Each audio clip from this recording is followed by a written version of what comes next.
अपना बेटा से नहीं कहते कि बाबू पढ़ो या ना, उसके साथ मत संगत करो। मतलब कहते हैं कि नहीं कहते हैं। तो भैया लड़का के साथ संगत मिल गया था, ताबूत बेटा भैया बन जाता है। तो साहब ने कहा तो संगत करना है तो भाई साहब और दीदी की सारी पता आपको चलना ही है, इसमें कोई परिवर्तन आप करते हैं तो आपको उतना फायदा नहीं होगा जितना आप चाहते हैं।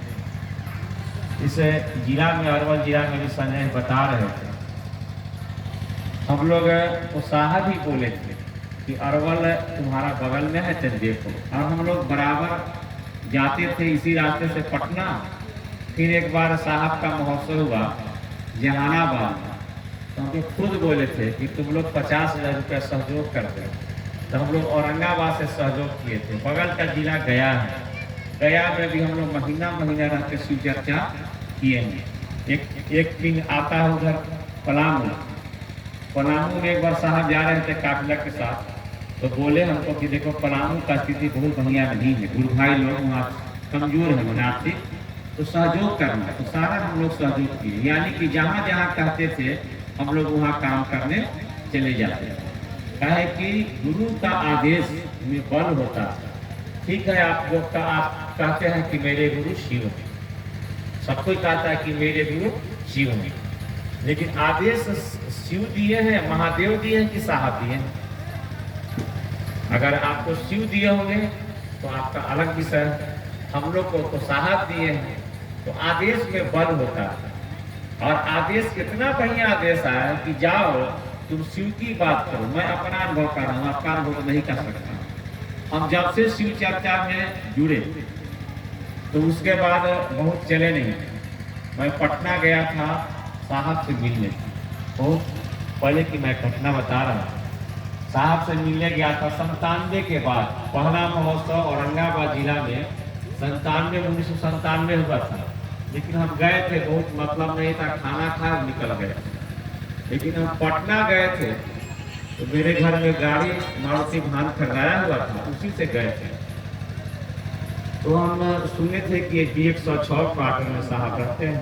सुबह का समय था, ये गर्मी का टाइम था, अप्रैल महीना हुआ कि मई महीना हुआ, यह टाइम था। तो अक्सर जो आदमी रात में 12 बजे 1 बजे तक शिव गुरु की बात करेगा तो सोएंगे थोड़ा लेट तक, तो साहब लेट तक सोते थे। 7 करीब बज रहा होगा, घड़ी तो हमको याद नहीं, 7 बज रहा होगा। तो आज के 7 बजे दिन थोड़ा ज़्यादा हो जाता है। तो हम गए कि हमको साहब से मिलना है। तो उधर कुछ लोग बैठे हुए थे, डाइनिंग हॉल में कुछ लोग बैठे हुए थे। तो उन लोग इशारा से बोले कि चुप रहिए, साहब सो रहे हैं। तो हम बोले कि हम औरंगाबाद से आए और साहब अभी सोए रहे हैं।